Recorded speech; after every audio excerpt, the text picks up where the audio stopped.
Ladies and gentlemen, friends, this is Pujiaryati again from Rumah Resiliensi Indonesia, being held in conjunction with Global Platform for Disaster Risk Reduction, the 7th session in Bali, Indonesia, 2022. I'm privileged and pleased to have my dear colleagues, Mbak Anggi, who will shortly be introducing herself and what she's doing. And I will be having conversation with her on the issue of disability and gender in relation to disaster reduction and other matters. Mbak Anggi, pleased to have you with me. Thank you for having me, Pak Puji. It's a pleasure, it's ours, of course, right? I know Mbak Anggi for many, many years, and this is really an opportune time for me to have this conversation. Now, Mbak Anggi, perhaps first I would like you to introduce yourself, Yes. what you do, what you have been doing, Yeah. or even your career path, if you like, right? To our audience, please. Yeah. Hello, everyone. My name is Anggi. I'm originally from Jogja, but has been living for the past several years in Bali. At the moment, I'm expert in gender and disability inclusion, particularly in DRR and SRHR. What is SRHR, by the way? Sexual reproductive health and rights. There you go. See, always learning opportunity every day, right? Okay. So tell me, what's your career path? How did you professionally engage in this field, by the way? In DIDRR, particularly because I myself... DIDRR being Disability Inclusive Disaster Risk yes, Reduction. yes. I have to interpret for you all of these acronyms. I'm sorry, as because it's churning sometimes in. when we talk with people with our circles, we just tend You to... just take it for granted, Yes. right? Right. So Mbak Anggi gets into this Disability Inclusive Disaster Risk Reduction. Yes. Go ahead with that. Because I was working in a lot of issues previously, but then disaster is frequently happening in Indonesia, and I observed that in a lot of disaster happening, people with disability always have a disadvantage. Right. We are mostly left behind, and in a lot of the disaster happened, a lot of people with disability is stayed at home. Right, right. And being, it caused, invisible at yeah, that. Because we are not on the data. Right, right. And although we see a lot of improvement about data being starting to get to be segregated, but it's still a long way. Right. It has improvement, but we still have a long way to be. So able now, to do in that. terms of disability and disaster risk reduction, Yes. as you say, I think even during normal circumstances, our colleagues who live with disability already facing a lot of challenges. Yes. And that become multiplied in time of disasters. Yes. And thus the need to have a special consideration. Yes, because in disaster, as you said, in normal situation we are left behind, but then in disaster the barriers is even more. It's Right. multiplied. Right, right. So normal we are maybe having 2 or 3 barriers, but in disaster we could have more than 4 barriers at once. Or maybe 14 actually. Yeah, Right. maybe 14 or maybe 20. We never know, because Right, right. in the condition of emergency, we tend to think about our welfare instead of how does it make how we make situation better for everyone. Right, right, right. Yeah. So that's on the disability side, Yes. right? In your career, which organization or position that you embarked into, and what's the journey into where you are now? Well, I have been in a lot of Just tell us the major ones. the major one. It's not a yeah. biographical account. No? There It's just- is. I have been in working with Yakum. Okay. I have been working with ASB, German and Indonesia and the Philippines, Okay. and also for HI, Indonesia and HI Timor-Leste. being Handicap International. Handicap International, and they have been now. It's humanity and inclusion, I think. Okay. So yeah, those 3 have the most impact on my career path. Okay. And they undoubtedly also have impact from your presence. Yes, There you go. absolutely. There you go. Now, let's shift into the gender discourse. Yes. We're talking about disability already. Yeah. What about the gender? What is the issue of gender in disaster risk reduction? I thought men and women just the same. So what's the issue here? So when we talk about gender, it's not about men and women is the same. It's about how specific is the need of each gender. Okay. And I cannot talk about gender without talking about disability because Of I course. am a woman with disability. There you go. And then if we talk about the needs of women with disability in emergency responses, for examples, we need safe spaces, we need accessible safe spaces, we need security. Right. Because being And your basic needs. Food, and basic you needs. need more water than others.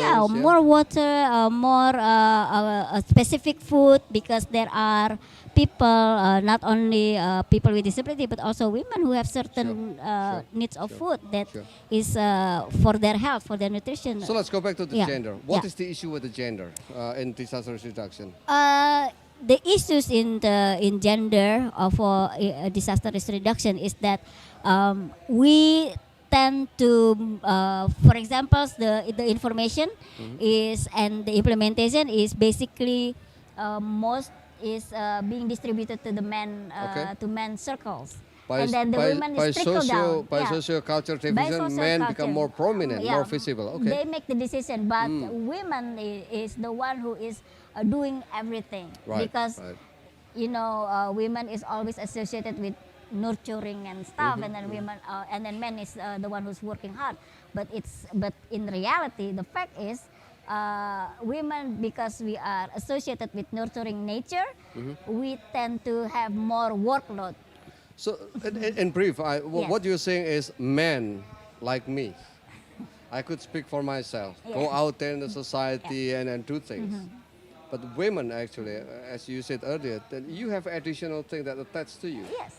You are probably a wife of somebody, you are the mother of someone, Yes. you're nurturing your children and so on. Yeah. And that burden seems to be discounted I in think the discussion on disaster reduction. Is that your impression? No, I think it's because we need to share our burden. Okay. We share our sadness, we share our grief, but we also share not burden, responsibilities. Okay. It's not burden, but it's responsibilities Right, together right, because right. a household is about husband and wife. Right. It's not only about the husband or it's not only about the wife, but Right. it's about husband and wife and sharing Let me try those to assume this. responsibilities. Under normal circumstances, women already face a lot of challenges and Yes. responsibilities. Yeah.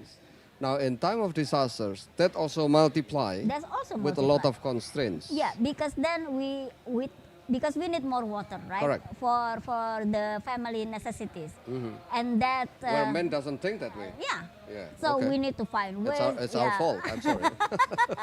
I think it's not. It's just we need to start learning, relearning those things again, sharing all the responsibilities of household, how to collect water, clean water for the family, and how to divide tasks in the family.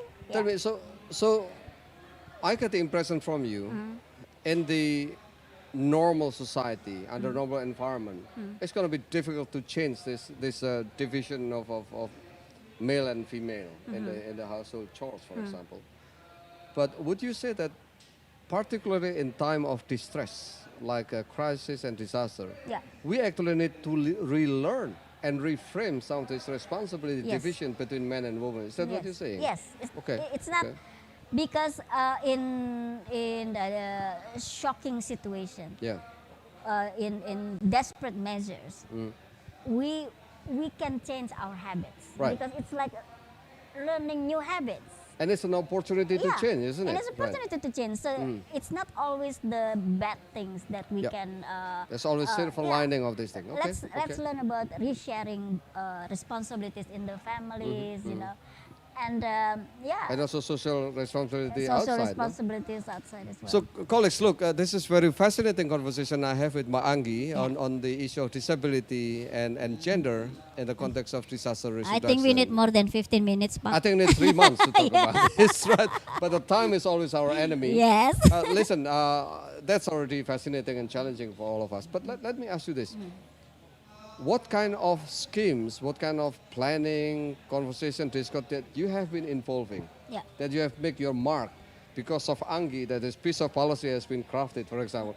What are these milestones that you have in your career? I think I can proudly say that I have been involved in advocating for the new law of violence against women. There you go. There you go. I'm part of the lobbying team for the new law, and personally I'm so happy because although it's a lot of hard work to everyone who is involved. So it's a teamwork of every level, Right. government system, and also the society, the civil society. But you can tell you're part of that I'm success, part of no? that, Okay. and I'm so proud of it. What about the law on disability? Were you part of that conversation as well in the past? Yes, I am involved in the form of Raperda Disabilitas.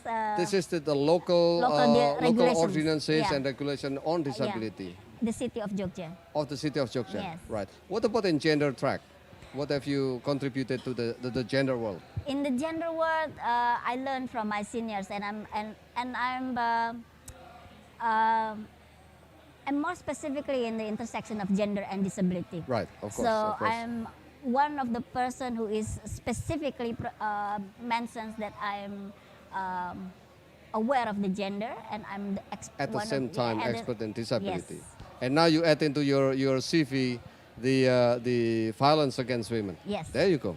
Now, colleagues, I would like to segue very quickly because the time is short. You have the global platform and you have this Rumah Resiliency here.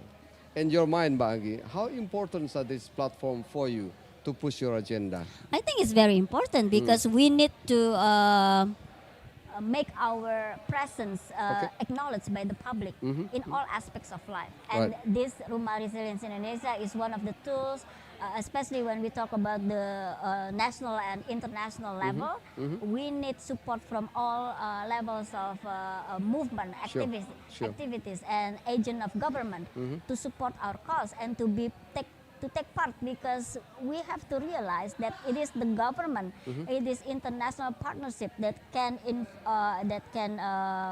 push more rapidly. At least they they provide the enabling environment for the Yes. change that you want Yes. to push, right? Yes.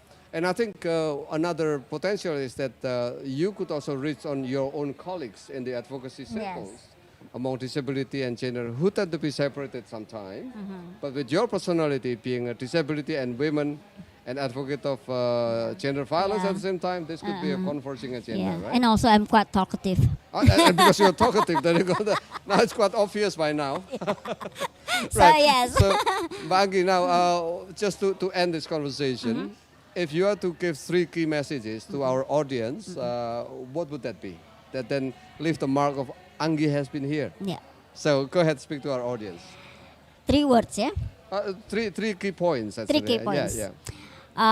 First of all, it's about dignity, that all people, including people with disabilities, deserve dignity, particularly during emergency response and being involved in the planning, in the monitoring and evaluating. It is very important to include people with disabilities, Right. and also in the implementation of the program that you are planning. So I think, it's dignity. It's Dignity is one. participation. Be involved and participation. Yes. And the third one, And the third one is be respectful. be respectful. Right. So these are 3 key messages that Mbak Anggi shared with us today.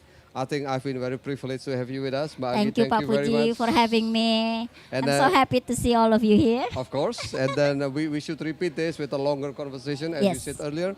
So colleagues, with that, I would like to end this conversation with Mbak Anggi. This is Puji Pujiono again from the Rumah Resiliency Indonesia. I shall see you in the next conversation. Thank you. Mbak Anggi, thank you. Thank you, Pak.